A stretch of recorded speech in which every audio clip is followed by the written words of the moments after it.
இறால் கறி வாங்க எப்படி செய்கிறதுன்னு பார்ப்போம். வணக்கம் எல்லோருக்கும், எப்படி சும்மா இருக்கிறீங்களோ?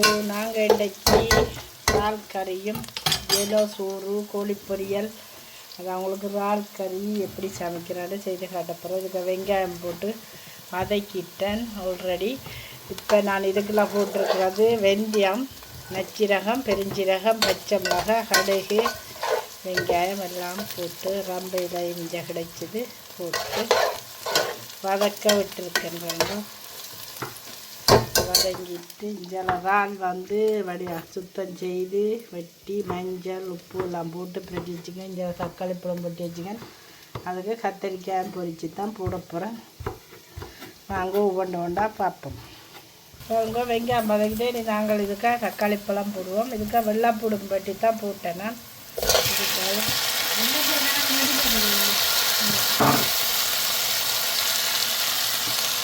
எல்லாம் அம்மா தான் பற்றி காரம் தக்காளி பழம் நல்லா கரையில் வரேன் வளர்த்துவோம்.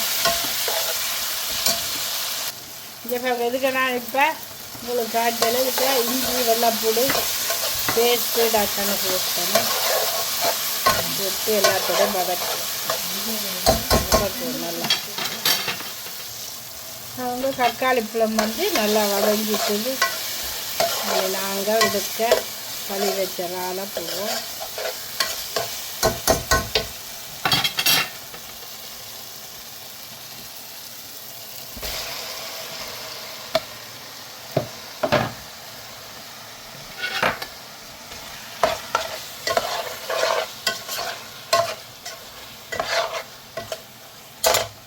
நல்லா அழிஞ்சிட்டு இதுக்குள்ள நாங்களே தூளாக போடுவோம். கத்தரிக்காய் பொடியை அப்படி கிடக்கு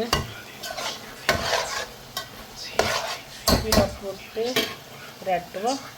நாங்கள் இதுக்கு உப்பும் போட்டுட்டேன்னா தூளும் போட்டு உப்பும் போட்டு பிரட்டுறேன்.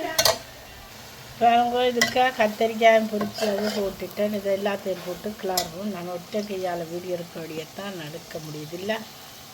அவங்க இதுக்காக நான் கத்திரிக்காய் போட்டு பிரட்டிட்டேன். கரம் மசாலாவும் போட்டேன் நான் கொஞ்சம். இதுக்கு நான் இப்போ என்ன போட்டேன், நான் கொஞ்சம் பழப்புளியும் கொஞ்சம் போட்டேன் அளவா. என்ன தக்காளி பழம் போட்டனால பிறகு என்ன போட்டேனாண்டா வெள்ளைப்பூண்டு பவுடர். பாருங்க ஒரு இறால் கறி அதில் டேஸ்ட்டாக முடிஞ்சுது. இந்த ரெசிபி பிடிச்சிருக்குமான்னு நம்புகிறேன். நீங்களும் இதே மாதிரி செய்து பாருங்க.